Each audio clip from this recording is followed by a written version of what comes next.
રાજકોટ મહાનગરપાલિકાના કર્મચારીઓ સોમવારથી હડતાળ પર ઉતર્યા। મહાનગરપાલિકા ટેકનિકલ એસોસિએશન રામધૂન બોલાવી કોન્ટ્રાક્ટર સામે કાયદેસરની કાર્યવાહી કરવા માટે માંગ કરાઈ છે। વોર્ડ નંબર 18ના પેવિંગ બ્લોક પેટા કોન્ટ્રાક્ટરે ઈસ્ટ ઝોનના આસિસ્ટન્ટ ઇજનેર ધવલભાઈ ગોલાણીને લાફો માર્યાના આરોપ સાથે હડતાળ પર ઉતર્યા। સોમવારે પેટા કોન્ટ્રાક્ટરને મળવા માટે પણ બોલાવ્યો હતો, પણ એ જ સમયે અધિકારી વાઇબ્રન્ટ ગુજરાતની કામગીરીમાં વ્યસ્ત હોવાથી તેઓ મળી શક્યા ન હતા। અધિકારી ન મળતા પેટા કોન્ટ્રાક્ટરે આસિસ્ટન્ટ ઇજનેર ધવલભાઈને લાફો માર્યો, જેને લઈ મહાનગરપાલિકાના કર્મચારીઓ રોષે ભરાયા અને કોન્ટ્રાક્ટર સામે કાર્યવાહીની માંગ કરી છે। આજ રોજ ઓફિસ સમય દરમિયાન ડેપ્યુટી સાહેબની ચેમ્બરમાં ડિસ્કશન માટે આગળની જે ચાલ આપવા બાબત બોલાવ્યા હતા, તો એ દરમિયાન જે કોન્ટ્રાક્ટર છે એને લાફો માર્યો છે।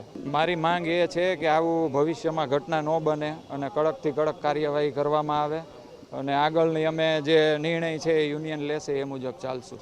જો એજન્સીને કર્મચારી વિરુદ્ધ કોઈ ફરિયાદ હોય તો એના ઉચ્ચ અધિકારીને રજૂઆત કરી અને યોગ્ય રીતે એની પગલાઓ લેવા માટે કહી શકે છે, પરંતુ આ રીતે કોઈને માર મારવો એ પણ સરકારી ફરજ ઉપર સરકારી અધિકારીને માર મારવો। બસ અમે જે સંસ્થા વતી કામ કરીએ છીએ અને અવારનવાર આવા બનાવો બનતા રહે છે, એ સંસ્થા હવે અમારા વતી કોઈ કડક એક્શન લે અને એજન્સીઓ જે વારંવાર કાયદો હાથમાં લઈ લે છે એ કાયદો હાથમાં લેવાનું બંધ થાય અને સંસ્થા અમને યોગ્ય ન્યાય અપાવે